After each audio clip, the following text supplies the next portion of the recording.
Did Tywin think Tyrion was guilty of murdering Joffrey? Did he care? Let's take a look. Hi everyone, this is Robert. Welcome to Deep Geek. On this channel we cover A Song of Ice and Fire in nerdy depth, as well as other great fantasy worlds like The Lord of the Rings and The Witcher. Welcome. Within seconds of Joffrey choking to death in a storm of swords, Cersei shouted to all who could hear that it was poison that killed him, and that it was Tyrion who did it. We know it wasn't him. We saw the event through his eyes, and he was as oblivious as everyone else. And we also have a pretty good understanding of who did do it. But that didn't matter. Tyrion was put on trial, faced with a mountain of evidence against him, demanded his trial by combat, and, well, we all know what happened after that. In the eyes of almost everyone at the trial, and in the eyes of the law, he was guilty.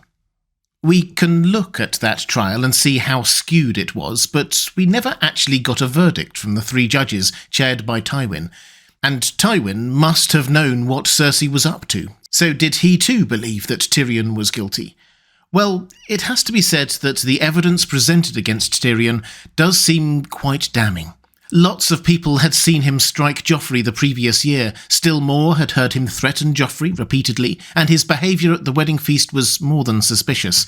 The maesters confirmed it was poison that killed Joffrey, not choking on the pigeon pie, and Pycelle confirmed that Tyrion had taken poisons from his room.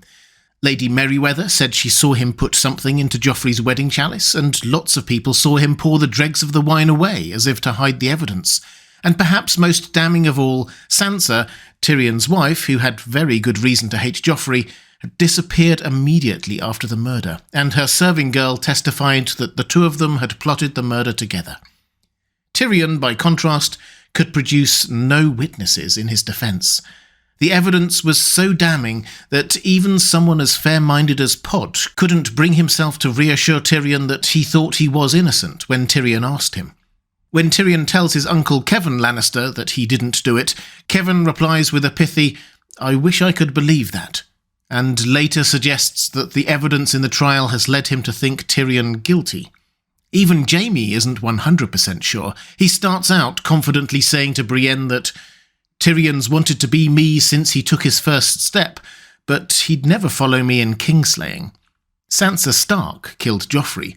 My brothers kept silent to protect her. He gets these fits of gallantry from time to time. But at the end of it all, when he releases Tyrion from the Black Cells, Jaime asks him for a moment of honesty. Did he do it? He's no longer sure. But what about Tywin? We obviously don't get anything direct from his POV, and as the chair of the judges, he absents himself from engaging with the prisoner, sending Kevan to offer Tyrion whatever help he needs in building the case for the defence. When Jaime asks his father what happened, Jaime hadn't been there, Tywin sticks to the facts in replying that Tyrion served Joffrey the poisoned wine in front of thousands of witnesses, and would now be put on trial. At the very least, he seems to want to give the impression of a fair trial. On the TV show, it's a little different. Tywin remains inscrutable, but he comes to a deal with Jaime. If Tyrion pleads guilty, Tywin would let him take the black and go to the wall. In return, Jaime would give up his white cloak, becoming Tywin's heir once more and continue the family line. In other words, exactly what Tywin always wanted. In the books, it's not quite that straightforward, but the effect is still the same. Jaime refuses Tywin's instructions to quit the Kingsguard, marry and inherit Casterly Rock. It is left to Kevan to put the offer to Tyrion that he should confess and that his father would let him join the Night's Watch, because he was family and Tywin was just, and it would put the matter to rest. This non-committal approach by Tywin, not saying what he thought about Tyrion's guilt or innocence, has even led some to speculate that Tywin's involvement in the whole dirty business might have gone a bit further. Might he have let the charade play out with a view to getting this outcome? Might he have even been aware of the plot to kill Joffrey and looked the other way, or, some whisper, even been involved in it himself? This all sounds rather far-fetched, but I think we are still on safe ground to say that Tywin probably wasn't devastated by losing Joffrey as king and having him replaced as king by Tommen. He was no fool. He knew what Joffrey was like. In slightly happier times, Cersei, Tyrion and Tywin had a talk about Joffrey, because he was a problem. He had just hurled abuse at Tywin in front of his family. It's when Tywin famously sends the king to his bedroom. They debate what sort of man Joffrey was going to grow up to be like. Perhaps like his supposed father, Robert Baratheon. Tywin brusquely dismisses Cersei, then Tyrion speaks. "Not Robert II, Tyrion said. Aerys III. The boy is 13. There is time yet." Lord Tywin paced to the window. That was unlike him. He was more upset than he wished to show. He requires a sharp lesson. Tyrion had gotten his own sharp lesson at 13. He almost felt sorry for his nephew. On the other hand, no one deserved it more. Tyrion's sharp lesson at 13 was the whole Tysha incident, if you know that. Basically, it was heartless and horrific from Tywin, intended to make Tyrion grow up and accept his responsibilities as Tywin saw them. But the bigger point here is that Tyrion can see that his father is upset, which is rare. Joffrey's character and behaviour clearly troubles Tywin. And why not? He has fought for years to get absolute power for his family, and in a couple of years, Joffrey would inherit all that power. He not only seems cruel, rash and unwise, but also seems very willing to defy Tywin's wishes. And Tywin will surely have been aware of the potential for Joffrey to mistreat Margaery as soon as he was married to her, and endanger the most important alliance they have with the Tyrells. In just 2 years, Tywin would no longer be able to send the king to his bedroom. So, regardless of the assassination, Tywin was definitely concerned about the kind of king Joffrey would be, and was probably planning some kind of lesson for him. All that said, personally, I don't think the evidence is there to suggest that Tywin knew about the plot beforehand, and certainly not that he was involved in it, but he does definitely come to terms with Joffrey's death quicker than anyone else, and may even secretly be quite relieved. We might expect Tywin to be the calmest head in the room when his grandson is choking to death. He's that kind of person. But we don't see any reaction from him at all, while everyone else is screaming or praying or trying to save Joffrey's life.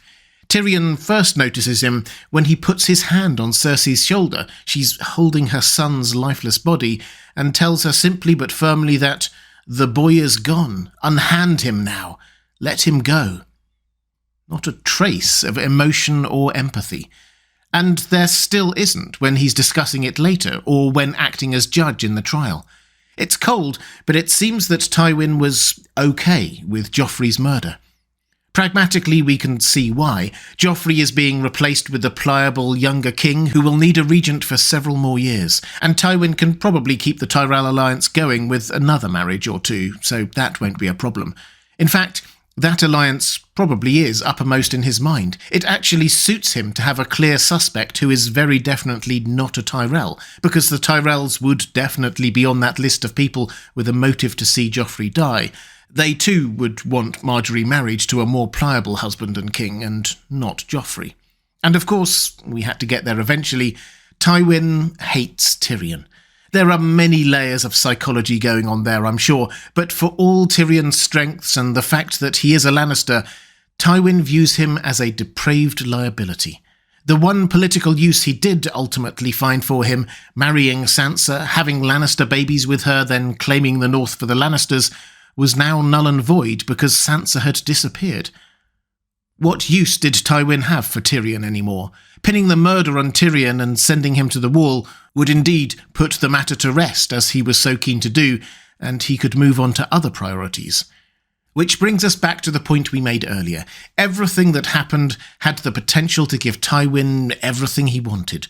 Replace Joffrey with Tommen, finally deal with Tyrion in a way that makes him look just and magnanimous, keep the Tyrell alliance going, and perhaps even persuade Jaime to quit the Kingsguard. And so he lets it play out. He definitely didn't launch an extensive investigation into who did it, and most importantly, let Cersei put forward her evidence unchallenged. Varys knows where the real power lies in the Red Keep, and he would only have given the evidence he did, meticulously supporting almost every detail of Cersei's case, if he knew Tywin was okay with it. If we take this one step deeper, Tywin knows that the case against Tyrion is not as strong as is being put across. He also obviously knows how smart Tyrion is. He made him acting hand of the king in his stead to counter Cersei's incompetence. He surely doesn't think Tyrion, even a drunk Tyrion, would be so stupid as to hand Joffrey a poisoned cup in front of thousands of witnesses and then stand there doing nothing, waiting to be arrested while his wife escaped.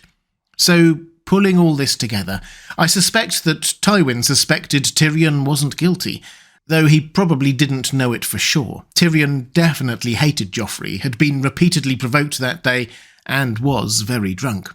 But fundamentally, Tywin didn't much care whether Tyrion was or wasn't actually guilty. What mattered was the family, and putting the matter to rest, as Kevin put it. If he could do that in a way that kept the Tyrells on side, ensured Tommen was safely on the throne, and punished Tyrion for all of Tywin's grievances against him, then so much the better. But what do you think? Do you think Tywin thought Tyrion was guilty or innocent? Let me know in the comments below. If you'd like to see more videos like this, diving deep into the lore of A Song of Ice and Fire, there's a link to my playlist on the left of your screen now. Or to support this channel, thank you. There's a link to my Patreon page on the right of your screen. That's all for this time. Thanks for watching. I'll see you again soon.